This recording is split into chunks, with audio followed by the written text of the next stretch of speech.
নমস্কার বন্ধুরা, রিয়াস মিরর নিউজিল্যান্ডে আরেকটা নতুন ব্লগে আপনাদের অনেক অনেক স্বাগত।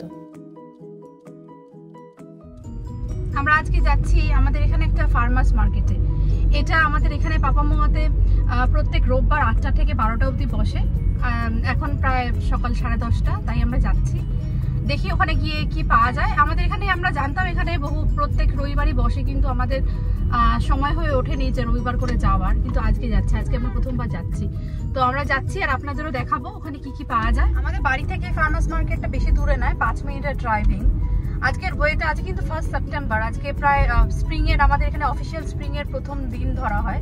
তো আজকে হঠাৎ করে খুব গরম পড়ে গেছে, মানে এর আগের এক সপ্তাহ আগেই খুব ঠান্ডা ছিল, কিন্তু আজকে হঠাৎ করে দেখছি খুব গরম পড়ে গেছে। মানে আমি কিছু জ্যাকেট প্যাকেট পরিনি, কিন্তু এই একটা ফুল স্লিভ জামা পরে আমার খুব গরম লাগছে।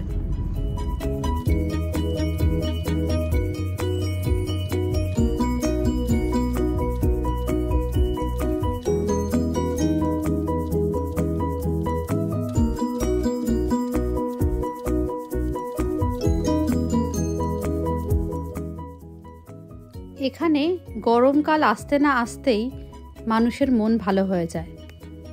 ইন্ডিয়া যেহেতু গ্রীষ্মপ্রধান দেশ, তাই জন্য ওখানকার মানুষ ওয়েট করে থাকে উইন্টারের জন্য। এখানে ঠিক উল্টোটা, নিউজিল্যান্ড যেহেতু শীতপ্রধান দেশ, এখানকার মানুষ ওয়েট করে থাকে গরমের জন্য। আর এখন তো বসন্ত, আস্তে আস্তে গাছে পাতা আসা আরম্ভ করবে, চারিদিক সবুজে সবুজ হয়ে যাবে।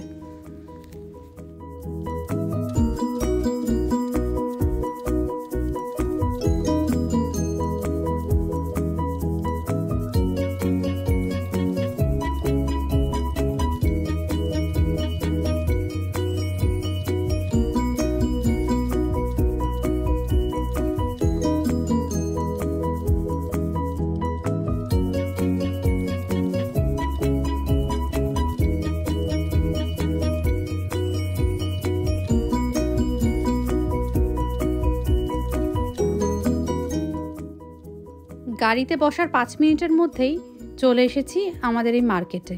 এবার ঢুকছি। এই যে স্কুলটা দেখছেন, এই স্কুলের মাঠেই এই বিদেশের হাটটা বসে। ইন্ডিয়াতে যেরকম হাট, এটাও একটা হাট। এটাকে ফার্মার্স মার্কেট বলে।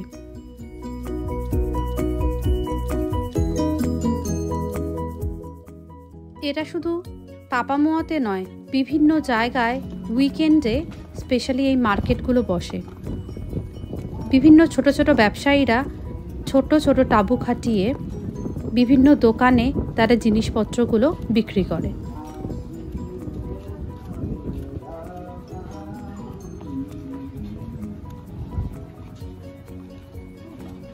ঢুকতেই দেখি বাচ্চাদের মুখে ফেস পেন্টিং চলছে। $5 করে এক একজনের মুখে ফেস পেন্টিং করে দেবে, মানে বিভিন্ন রকম ডিজাইন করে দেবেন, বাঘ, ভাল্লুক, বাটারফ্লাই, এইসবগুলো।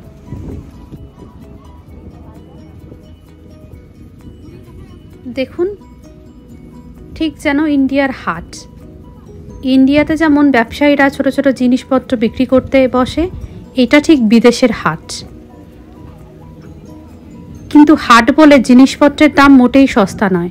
এখানকার বেশিরভাগ ব্যবসায়ীরা অর্গানিক জিনিসপত্র বিক্রি করে। অর্গানিক জিনিসপত্রের দাম স্বভাবতই একটু বেশিই হয়।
এরা যেমন বিক্রি করছে বেকারি জিনিসপত্র, মাফিন, কেক, কেউ আবার বিক্রি করছে গাছপালা, কেউ ফুল, কেউ জামা কাপড়, কেউ পুতুল, কেউ আবার ঘর সাজানোর জিনিসপত্র, কেউ শাকসবজি, ফলমূল নিয়ে বসে স্টল লাগিয়েছে। এই তাঁবুগুলোও দেখুন বেশ সুন্দর লাগছে।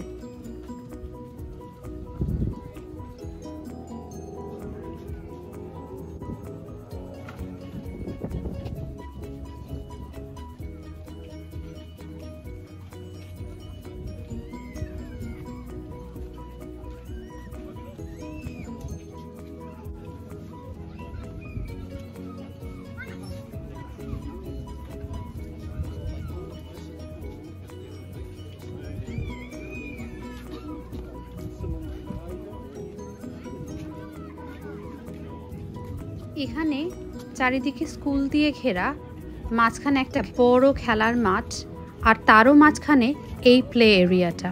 ওইদিকে আরেকটা প্লে এরিয়াও আছে। আর এই যে দেখুন আমাদের এমপি এখানে সবার সাথে বসে গল্প করছে। কেউ দেখেও পাত্তা দিচ্ছে না, এরকম অবস্থা। আমাদের ভাবতে পারছেন আমাদের এমপি হাটে এসে বসে আছে আর কেউ তাকে দেখেও দেখছে না? এরকমও কি সম্ভব ইন্ডিয়াতে?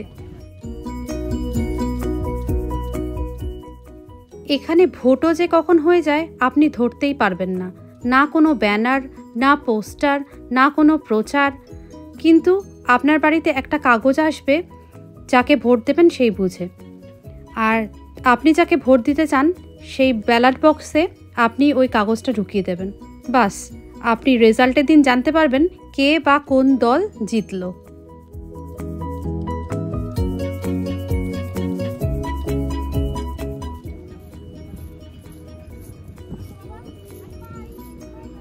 Nani?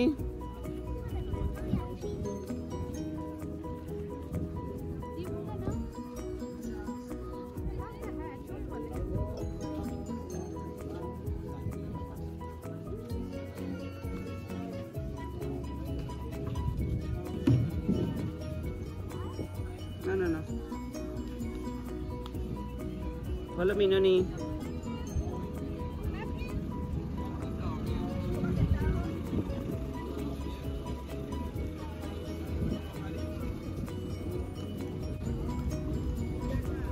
আর এই রাস্তার দুধারে যত রকম ফুড স্টল, সব রকম ফুড স্টলই রয়েছে।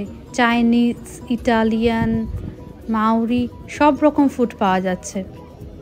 এই যে আইসক্রিমও রয়েছে, আর বিভিন্ন রকম স্মুদি স্টলও রয়েছে।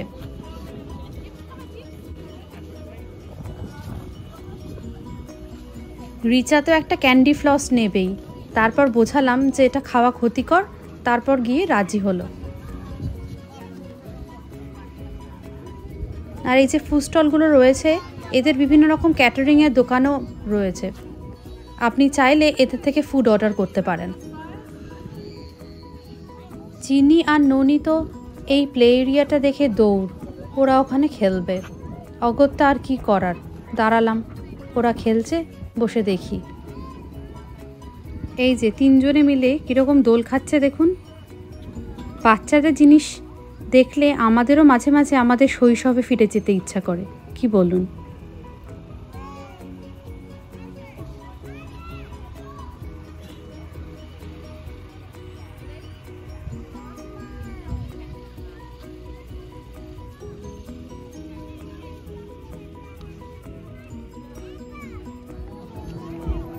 আর এই যে ইনি সকাল থেকে গান গেয়ে চলেছে, কেউ চাইলে কিছু পয়সা দিয়ে যাচ্ছে এনাকে।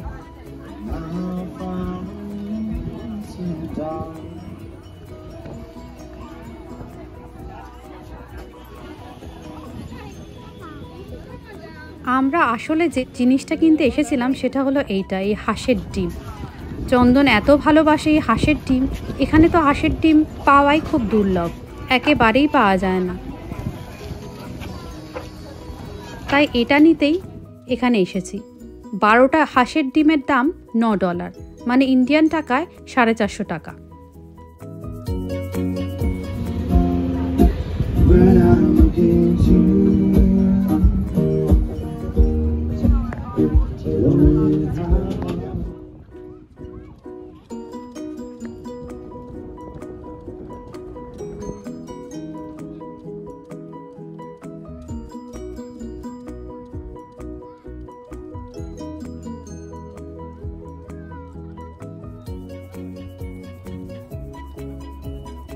আমরা এসছি তো এখন তো কিছু না নিলে একেবারে ছাড়বেই না। দিচ্ছে তাই জন্য একটা আইস চকলেট নিল এই যে, আর সেটা দেখে ননিরও খুব লোভ হয়েছে, ও খাবে। ওকে দে একটু, দে দে দে, ওকে দে, ও খাবে।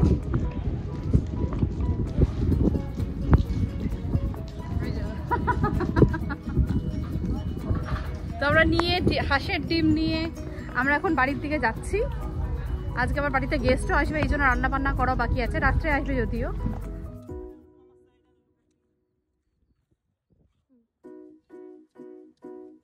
ভালো? Yeah, great. It's not good. It's amazing. What is it?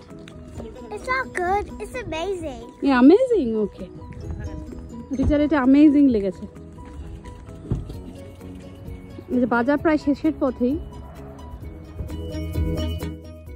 1 ঘন্টার মধ্যে বাজার করা শেষ করে খেলে দেলে এবার বাড়ি ফেরার পালা। চলুন আপনাদের সাথে বাড়িতে গিয়ে দেখা হচ্ছে। এই যে আপনাদের সাথে এই হাঁসের ডিমটা দেখাই। হাঁসের ডিম ইন্ডিয়ায় খুবই সুলভ, কিন্তু এখানে তো দুর্লভ, তাই আপনাদের সাথে দেখাচ্ছি। আর এখানে ডিমগুলোর বিভিন্ন প্রকার হয়, যেমন মুরগির ডিম আমরা কিনি, এগুলো ফ্রি রেঞ্জ সাইজ অনুযায়ী বিভিন্ন টাইপের হয়। আর এই হাঁসের ডিমগুলোর সাইজগুলোও বেশ ভালো দেখছি। দেখি রান্না করে কীরকম লাগে। হাঁসের ডিম আবার ঠিকমতো রান্না না করতে পারলে আষ্টে গন্ধ লাগে। আমি চেষ্টা করব ভালো করে রান্না করার।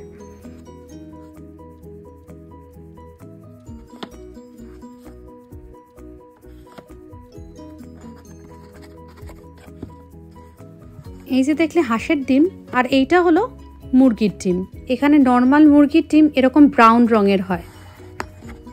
প্রথম যখন আমি বিদেশে আসলাম তখন মুরগির ডিম এরকম ব্রাউন কালারের দেখে আমি তো অবাক।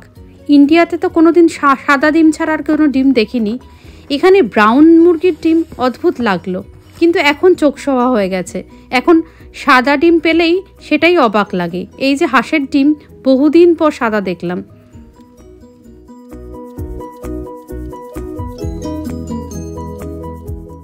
এই যে বললাম গরম হলে আমাদের সবার খুব আনন্দ, আমাদের সাথে সাথে আরেকজনের খুব আনন্দ, সে হলো ননি। শীতকালে এই বাইরে ব্যাকইয়ার্ডে খেলা, ফ্রন্টিয়ার্ডে খেলাটাও খুব মিস করতো। শীতকালে তো নর্মালি খুব ঠান্ডা থাকে আর বৃষ্টিও হয়, আর এখানে গরমকাল, গরম সানি আবার শুকনো, সেই জন্য খুব ভালো করে বাইরে খেলতে পারে ওরা। ভালোই হলো, গরম আসছে, ভালো করে বাইরে ওরা খেলতে পারবে। আমার এই ব্লগটা যদি আপনাদের ভালো লেগে থাকে তাহলে বন্ধু বান্ধবের মাঝখানে অবশ্যই শেয়ার করে দেবেন, আর লাইক আর সাবস্ক্রাইব করে দিতে একদম ভুলবেন না। খুব তাড়াতাড়ি দেখা হচ্ছে রিয়াস পিরিয়ড নিউজিল্যান্ডে অন্য কোনো একটা ব্লগে।